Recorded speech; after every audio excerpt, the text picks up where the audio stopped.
So yun, no, tingnan nyo, nakatutok tayo sa kanyang backlight or terminal ng kanyang backlight. Tingnan nyo yung voltahe. Pabago-bago po yung nakukuhang reading sa ating backlight tester. Ayan, no. Kasi yung normal kung yung backlight, steady po yan. Hindi po yan mababago yung supply na yan. Pero ang papansin nyo, nakailaw naman yung backlight na yan. No?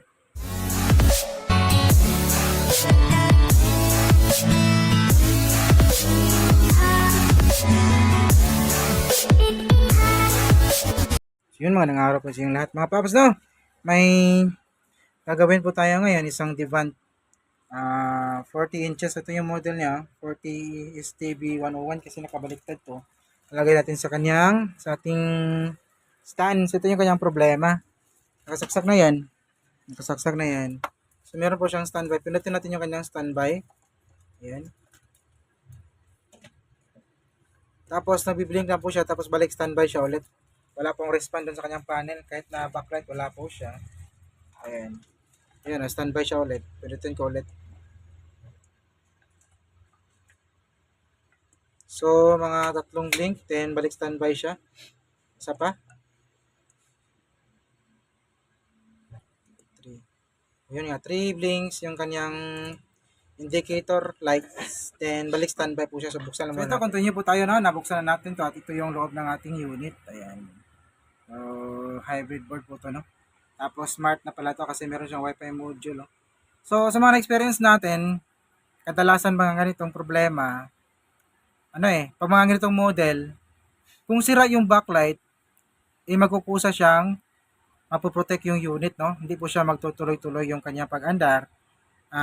Not like sa mga ibang unit or ibang klaseng LED TV or ibang brand ng LED TV or smart TV na kahit pundi yung backlight, lalabas pa rin yung mga supply papuntang top board. So ito, totally protect po talaga siya. Yan, yan, standby talaga siya. So yung ginawa ko, pansin nyo, tinanggalan natin yung terminal ng backlight natin. Ayan, sinuplayan na rin natin yan ng backlight tester. So pansinin nyo yung supply ng ating backlight tester. Ayan, pabago-bago po siya, pero nakailaw na po yung backlight natin, Ayan, nakailaw na po yung backlight natin, pero mahina nga lang, hindi yung normal yung ilaw niya. Ayan, madilim. Tapos yung supply niya ng ating backlight tester, ayan, pabago-bago siya. So, parang may posibilidad dito na may pundi siya or yung may malapit na mapundi na valve. So, ito siguro yung dahilan kung bakit nagpo-protect yung unit natin. Kasi ito yung mga na-experience natin sa mga nakarang repair. Pag may problema yung backlight, magkukusang mapoprotect yung unit natin. Ayan. So, gawin natin is, try natin na maglagay ng isang, pang testing natin na backlight, no, yung buong backlight, dun sa mga LED strip ng Samsung. Ihinang natin dyan, lagay natin dun sa kanyang backlight terminal, tapos check natin kung hindi na ba mapoprotect yung unit natin. So, yun lang. So, ito, continue po tayo, no? Ayan, bali na ikabit na natin yung pang testing natin na backlight strip, Ayan, at nakakonect na rin pati yung backlight niya mismo. Titingnan natin kung iilaw ba yung backlight niya mismo or ito lang yung pang troubleshoot natin na backlight LED strip, no? So, tingnan natin. So, nakasaksak na siya. Ayan. So, standby siya. Pindutin ko. Ayun. Umilaw. Tapos, tingnan natin kung babalik pa ba siya ng standby red. Ayun, hindi na. Hindi na po siya bumalik sa kanya pagka standby red. Pero, namatay po yung kanyang yung ating pang testing, pang troubleshoot na backlight strip. Pero, matitingnan ko natin, wala na po siyang hindi na po siya balik standby, no? May problema din kasi yung yung driver natin portion dito. Chinik ko na kanina ng ASR natin. Ayan. Ito, may problema itong capacitor na to. So, check lang muna natin to at sigurado na rin tayo na pundi rin yung backlight niya mismo kasi hindi po siya umilaw. So, i-check natin ngayon kung may lumabas na bang mga voltahe doon sa ating sana yung tester natin. Wait, nawala yung analog natin nawala. Dito pala. Check natin yung top board natin kung napasokan na ba ng voltahe. Saan kaya ilagay yung tester natin? Mabihira. Wait. Arrange ko muna, no?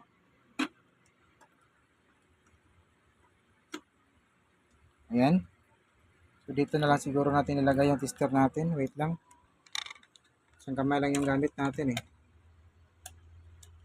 Ayan. So, check natin ngayon. Dito tayo sa kanyang na lang. Check natin yung BGH kung nagkakaroon ba ng supply. So, yung BGH natin, wala siya. Walang supply, oh. So, parang nagpo-protect din siya. So, bulitin nga natin. Stop natin. Tapos, pindutin natin yung power. Tumilaw yung backlight. Check sa BGH natin. So, meron siyang 26. Ayan. At parang umuuga din yung ilaw ng ating pang troubleshoot na backlight, oh. Kasi may problema din yung filter nito. So, unahin natin is i-clear muna natin yung filter dito. Check natin yan. Tapos, saka na lang yung backlight. Kasi babaklasin natin yung panel. Medyo malaking trabaho po to. Kasi papalitan pa natin yung capacitor dito. At saka mapapalit po tayo ng backlight. So, saglit lang at babalik tayo pag nagawa natin yung mga binabalak natin gawin, no? So, ito na po, no? Medyo matagal po yung tinabaho natin. Kasi yung ginawa natin is pinalitan muna natin ng backlight. Pinalitan na po natin ng backlight. So, okay na po yung kanyang backlight. So, dito po tayo nagka-problema. Kasi nung okay na yung backlight, tapos tinesting natin, is ganun pa rin yung problema. Bumabalik pa rin siya ng pagka-standby niya. So, nung ma-check ko siya, bumibigay pala yung flick. Meron palang flick or bumibigay pala yung kanyang supply na 12 volts. Babagsak siya ng 11.5. Ito yung nakita ko na merong deflection. Tuwing babalik siya tuwing aangat yung ilaw ng backlight natin, ay babagsak yung supply ng 12 volts natin. So yung ginawa ko, kasi yung mga experience natin is, kadalasang sira ito yung driver, yung backlight driver ng ating unit, no? Pag may problema to, kasi yung opto natin dito, kita nyo ba, nawala na yung opto natin. Meron po tong feedback yung opto natin na kinukuha dito sa may backlight driver natin. Kung magkakaroon ng problema yung backlight driver natin, mali-detect ng opto natin kaya siya bumabalik sa standby. So yung ginawa ko, meron tayong dalawang paraan para malaman natin kung ito ba yung problema, yung feedback ba nito ng ating backlight driver or sa mismong primary. So kita nyo naman, meron na po tayong dinagay na forwards dyan. So minodify po natin yung primary. Kasi yung nakita natin problema is yung primary yung bumibigay, yung kanyang PWM. Tsaka, ito rin yung pangalawang paraan natin para malaman natin kung primary ba yung problema or dito sa may secondary yung kanyang backlight driver. So yung ginawa ko is, unang-unang ginawa natin, sabihin ko na lang, pero yung meron tayong mga next video na ginawa natin is ganun. Minodify natin yung feedback ng ating secondary sa may opto natin. So ito po yung opto dito. Ayan, minodify po natin siya. Hindi na po siya mag-aantay ng feedback na galing sa may backlight driver natin, kundi minodify po natin siya. Wala na po siyang feedback na hinihintay para mag-steady yung supply or mag-steady yung 12 volts. At hindi na rin hindi na siya hindi na po ano tawag doon? Wala na po siyang hinihintay na feedback galing sa may driver natin yun. Ulit-ulit lang So, ang gawa, nito, yung sa next video na lang natin yung video or yung kanyang diagram at saka yung connection. Basta ito, ground to, mga connection niya, ground. Tapos ito naman is papuntang 12 volts. Ito yung 12 volts na papasok daan ng mga resistor. Ayan. Papasok sa may pin number 1 ng ating optocoupler. Tapos ito naman sa may pin number 1, 2, 3, 4. Pin number 1 na to. 1, 3, 4. Pin number 2, dadaan siya ng ito 431 tapos isang capacitor. Basta yung diagram nito, papakita ko na lang sa susunod na video natin kasi meron tayong ginawa na ganito rin na unit. Ginawa natin is modify natin yung feedback niya yung sa may secondary natin. So ito naman, ito yung kanyang connection, no. Ayan. Tapos ito sa may 12 volts dyan. Ito nyo ba? At ito naman sa may ground. So pakita lang natin sa susunod na video, no, para hindi tayo matagalan. So ginawa natin to, minodify natin yung feedback niya ito sa may secondary. So nung ma-check natin, so wala pong lumabas na 12 volts dito sa may secondary 12 volts natin. So parang patay yung ang primary natin, yung meron lang is yung source niya, yung 300 volts dito sa may filter yung nagkakaroon ng problema. Pero secondary, wala pong supply. So ang ginawa natin is minodify na lang natin yung primary natin para maging steady or makuha natin yung 12 volts na magsusupply sa ating driver and sa lahat ng mga secondary supply.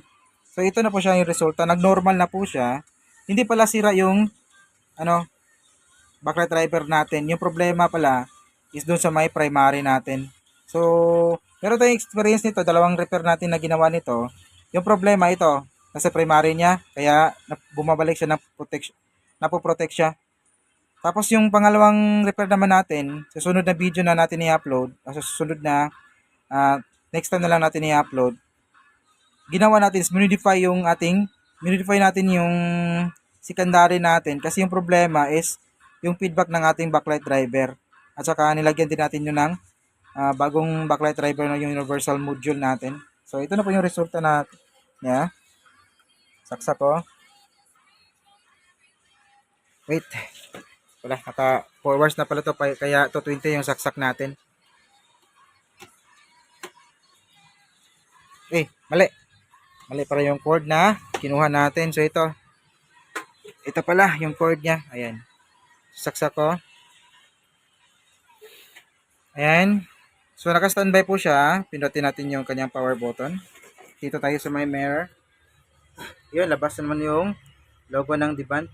Tsaka smart. So napaka dumi pala ng wait. Yung salamin natin mabihira. Imisan ko na lang konti. Para ayun. Ayun oh.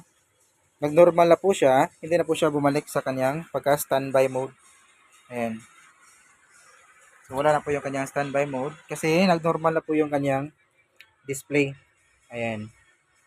So pasensya na kayo kung hindi natin na-explain, hindi natin napakita yung the rest na buong video talaga kasi medyo haba kasi yung video natin. So ito lang muna. So nag-normal na po siya. At sa sunod na video natin, meron po tayong ganito rin. Same model din siguro siya. O nga, same model din siya. Yung problema niya is yung drivers, kaya minodify natin yung secondary. So abangan nyo lang yung susunod pa na upload natin, no? And hanggang dito lang yung video natin mga paps. Maraming salamat po sa mga nanonood, no? May God be with us always, and this is your service Ryan Crusitech. See you in our next video. Bye-bye.